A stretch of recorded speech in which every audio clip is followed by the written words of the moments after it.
Okay, going to get ready to take the bearings out now. I'm finished with the brake, what I want to do, and I put the brake back together, polished everything up, both sides, the brake plate and the speedo drive, and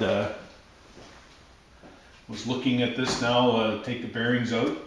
So I picked up a couple of new bearings at Princess Auto. They're not expensive, and you know, the ones that come with the bike were the unsealed bearings, and I bought a couple of sealed bearings. I much prefer sealed bearings.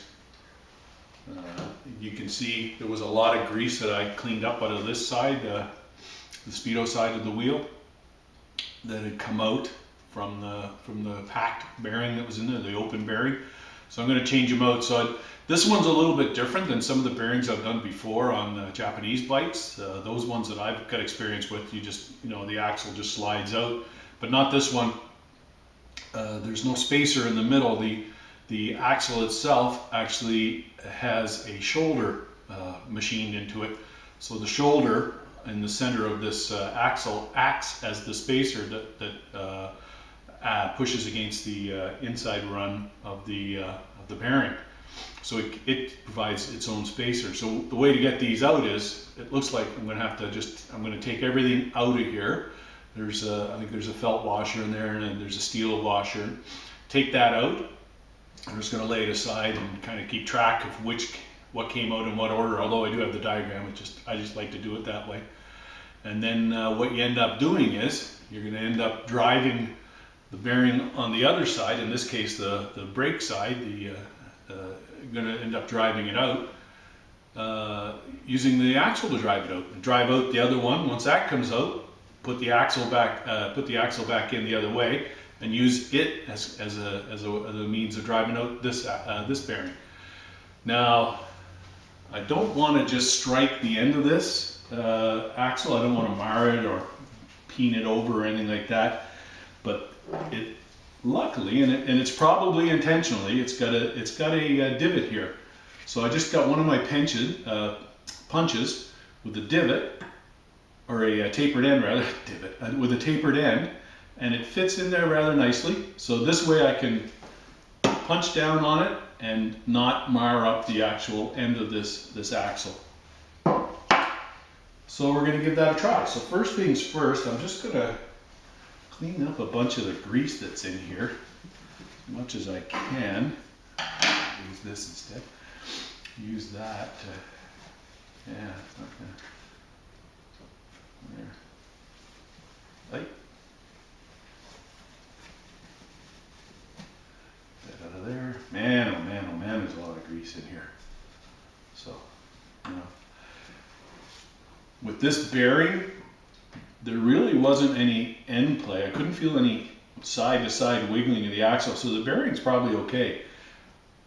But when I would turn it, it just seemed like a little rough to me. It just sounded rough. They should just glide and not have any sound. So if this bike has got 10 or 12,000 kilometers on it, it's time anyways. It's no big deal. These things are so cheap. A new one is so cheap. It's like, why wouldn't I buy a new one, right? So that's what I'm going to end up doing here. I'll just scoop that out.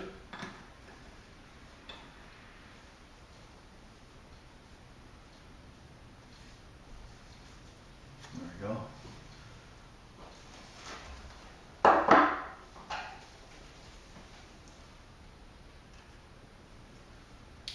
Use my screwdriver to kind of get a lot of it out, the rest of it out. Man, there's a lot of stuff in here. But it's okay.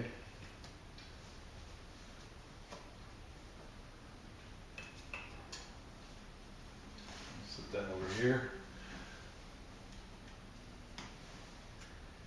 Let's see what we got here now.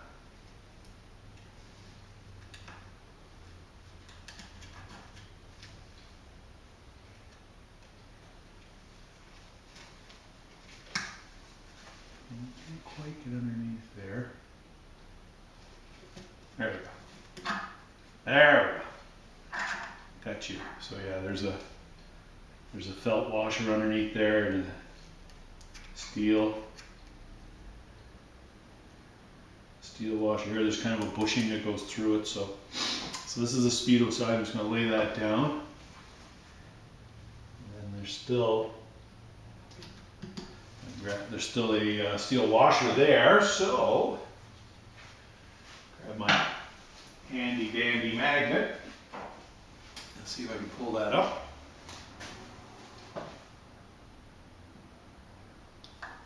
Yeah, I need 2 magnets for this. Yeah,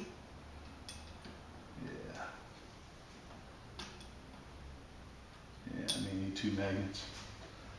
Let's see what I got. I think I got a longer magnet.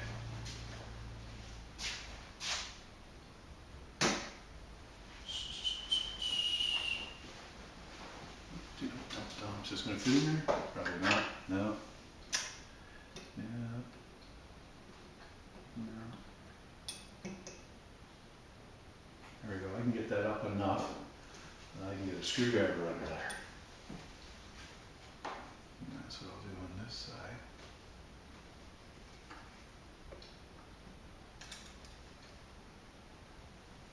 There we go.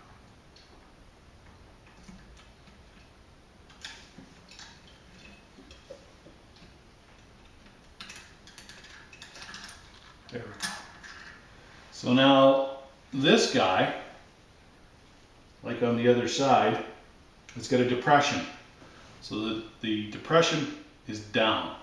So when you look at it on end, it's out on this side. That's the side that was down. So that's going to go against the bearing. Well, that's interesting now. Looking at the bearing, it actually is a sealed bearing. I'm surprised. At least, yeah, it looks like it is, unless it's only sealed on one side.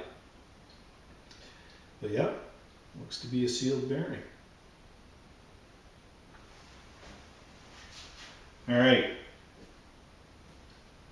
Put that there.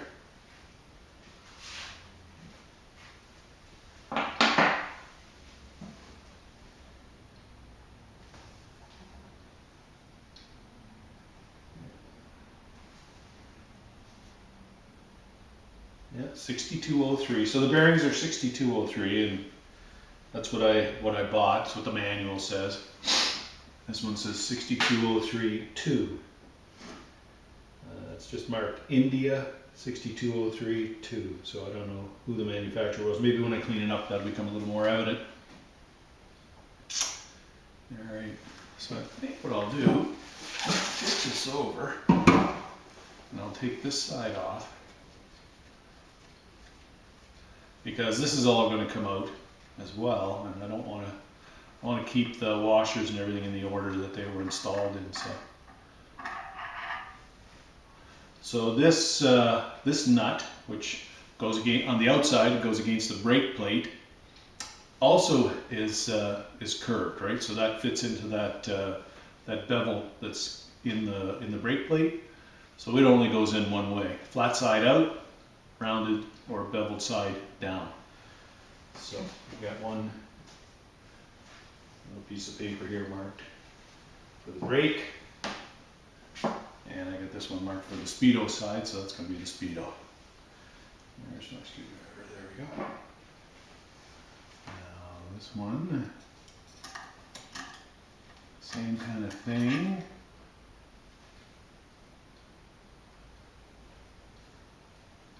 Now, this washer is also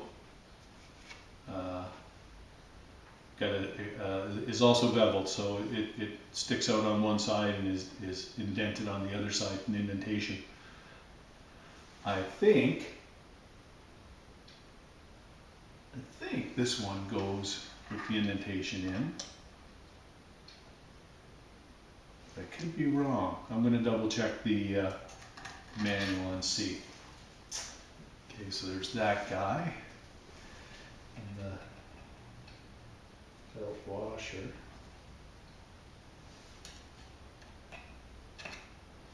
I want to get something a little smaller. I don't want to damage that felt washer at all, because it's a nice way to keep the dust out of that bearing. So I'm going to get a really small one.